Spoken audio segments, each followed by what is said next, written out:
तो निर्णय सरसेनापती बाळासाहेब ठाकरे चा वारसा घेऊन जी शिवसेना चाललेली आहे, सन्माननीय महाराष्ट्राचे मुख्यमंत्री आदरणीय एकनाथभाई शिंदे यांच्याच बाजूने हा निकाल लागणार आहे, याच्यात कुठल्याही प्रकारचं दुमत नाही.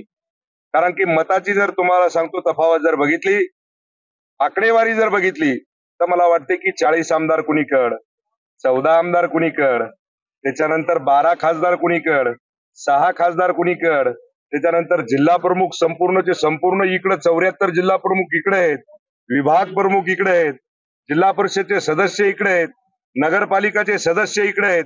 संपूर्ण शिवसेना ही सरसेनापती बाळासाहेब ठाकरे यांच्या विचाराच्या शिवसेनेसोबत जोडलेली आहे.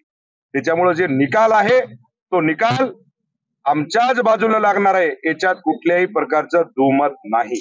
बाबासाहेबांच्या संविधानाचा दाखला दिला जातो की संविधानाच्या विरुद्ध जाऊन निकाल येईल. बाबासाहेबाच्या संविधानाला धरूनच हा निकाल लागणार आहे.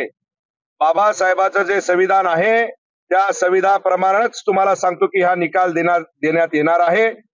संविधानाला सोडून कुठल्याही प्रकारचा निकाल लागू शकत नाही, ही महाराष्ट्रात नाही संपूर्ण हिंदुस्थानला माहित आहे. धनुष्यबाणाचं काय होणार, कोणाला तो बाण लागणार? अहो, धनुष्यबाण हे आमचाच आहे आणि धनुष्यबाण हे आमच्याकडे आलेलं आहे. हे जे लोक म्हणत होते ना आम्हाला 50 खोके, हे 50 खोके त्या धनुष्यबाणाच्या टोकावरती गुंडाळून हे तुम्हाला सांगतो की विरोधकाच्या छातीमध्ये मारणार आहेत. येणाऱ्या 2024 लोकसभा आणि विधानसभेला सर्वसामान्य जनता यांना दाखवून देईल की शिवसेना कोणाच्या सोबत आहे. त्यावेळेस तुम्हाला कळेल की खरी शिवसेना कुणाची.